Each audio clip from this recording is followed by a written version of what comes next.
Good morning, Doc Ann. Today I'm going to refer curriculum evaluation. Evaluating the curriculum overview. This presentation is all about curriculum evaluation in the context of its definition and the role of the teacher as an evaluator. It will represent the ways of evaluating the curriculum as written, planned, or implemented. It will reference popular models of curriculum models currently used in educational programs here and abroad.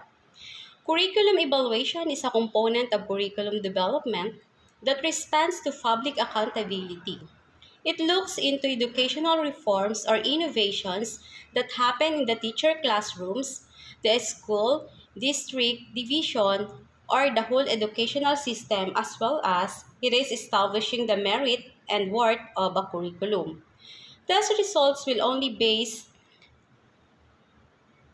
Test result will only be used as one of the pieces of evidence of evaluation. In the end, the purpose of the evaluation is to prove, not to approve.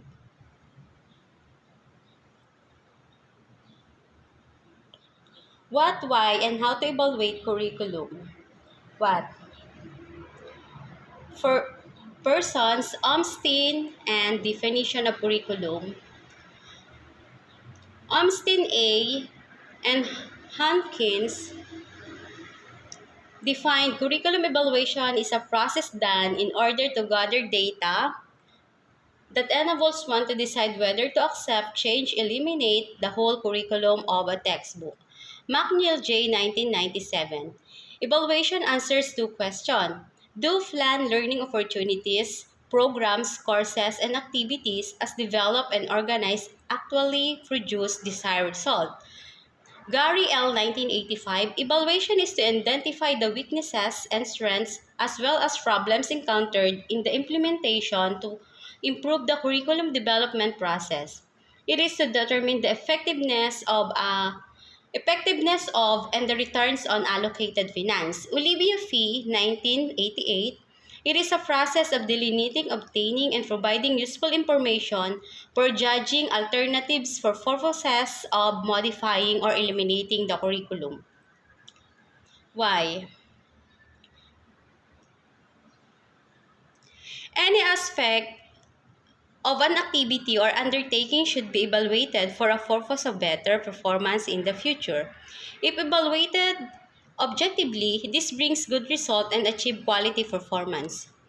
Curriculum assessment is not a one-shot deal. Graphic shows it is a part of the process, therefore it is a continuous process from what is intended to what is implemented to what is achieved. Bilbao et al. Differentiated what are intended curriculum, implemented curriculum, and achieved curriculum. Intended curriculum refers to planned objectives, goal, and processes of the curriculum. Answer what the curriculum maker or framer wants to do. Implemented curriculum refers to the various learning experiences provided to the student to achieve the goals.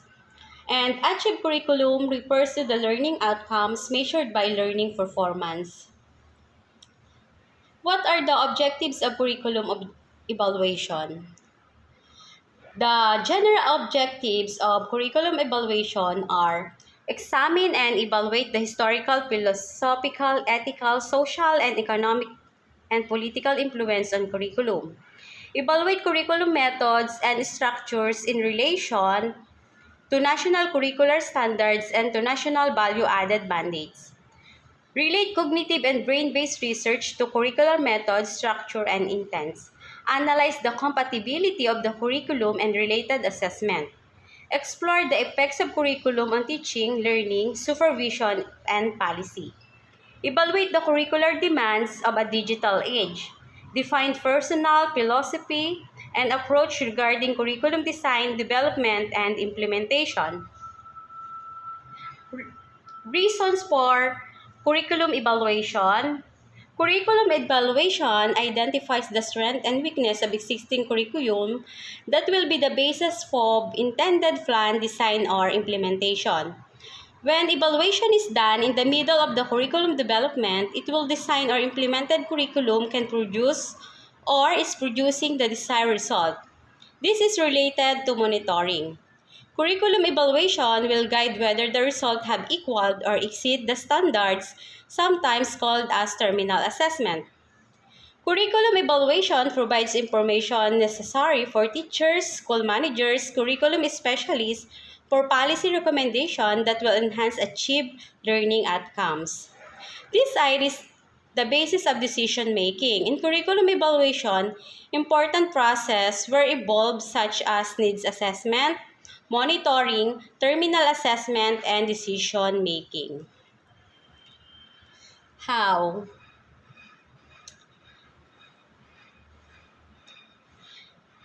Steps in conducting a curriculum evaluation. First, identifying primary audiences. What to consider: curriculum program sponsor, managers, and administrator, school head, participants like teachers, student, content specialists, and other stakeholders. Number two, identifying critical issues. What to consider is the outcomes: expected, desired, intended, process, implementation, resources, and inputs. Identifying data source, FIFOL, teachers, student, parents, curriculum developers, existing documents, available records, evaluation studies. Number four, identifying techniques for collecting data. What to consider is standardized tests, informal tests, sample of student work, interview, participant observation, checklist, anecdotal record. Number five, identifying established standards and criteria. What to consider is standard previous set by agency like DepEd, CHED, professional organization. Number six, identifying techniques. What to consider: content, process analysis, statistic, comparison, evaluation process. Number seven, preparing evaluation report, written, oral, progress, final, summary, descriptive, graphic, evaluative, and judgmental, list of recommendation. And the last step in conducting a curriculum evaluation is preparing modes of display: case study, test scores, summary, testimonies, multimedia presentation, product display, exhibit, technical report. Those steps are easy to follow. Begin thinking of how curriculum evaluators will proceed in finding out if there is a need to modify, enhance, or continue with the implementation of the curriculum. After all, the main purpose of evaluation is to improve the existing condition so that it will benefit the student. Different curriculum evaluation.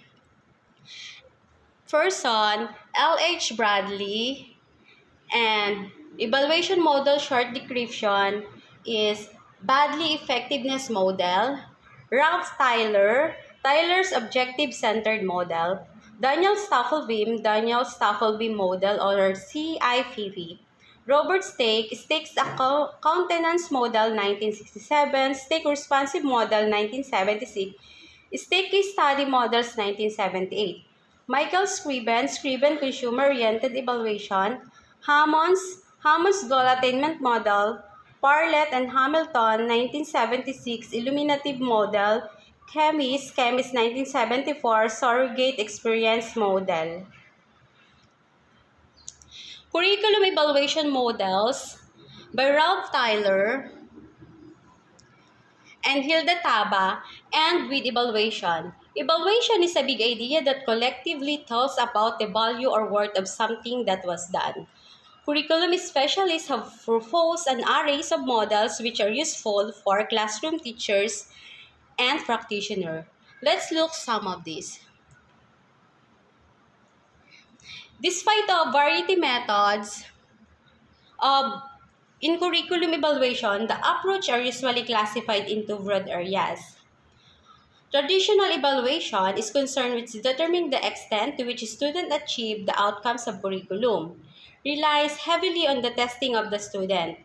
Newlywave evaluation, testing should not play the only role in evaluation, but a great variety of factors should be considered. Following are the several models consistent with the traditional and new wave approach. Daniel Stufflebeam Model, CIPP. The model made emphasis the result of the evaluation should provide data for decision making. There are 4 stages of program operation. This includes our context evaluation, input evaluation, process evaluation, product evaluation. However, any evaluator can take any of the 4 stages as the focuses of evaluation. State continence model emphasizes the importance of both description and observation in evaluation, distinguishes between the evaluator's description and judgment at different stage of implementing curriculum program, antecedent, transactions, and outcomes. Stake responsive model, it is oriented more directly to program activities than program intents. Evaluation focuses more on the activities rather than intent purposes. Stake case study model, it is so called because of its emphasis on the specific situation to be investigated. Scriven consumer-oriented evaluation uses criteria and checklists as tools for either formative or summative evaluation purposes. The use of criteria and checklists was proposed by Scriven for educational evaluators. Hammond's goal attainment model. 5 steps for determining whether a curriculum has achieved its objective. First, isolating the program of part of the curriculum to be evaluated, defining the descriptive variables, stating objectives in behavioral terms, assessing the behavior described in the objectives, analyzing results to arrive at conclusion about the objectives. Farlett and Hamilton's illuminative model. This model aims to illuminate the audience understanding of a curriculum or program. Illuminative evaluation is less restricting than traditional evaluation. It's more concerned with description and interpretation than measurement and prediction. Kimi's surrogate experience model, based on the view that curriculum cannot be measured in precise and objective ways but requires a broad evaluation involving the interaction of many variables. Yan po yung report ko, ma'am, and thank you po. Ito po yung reference ng aking report.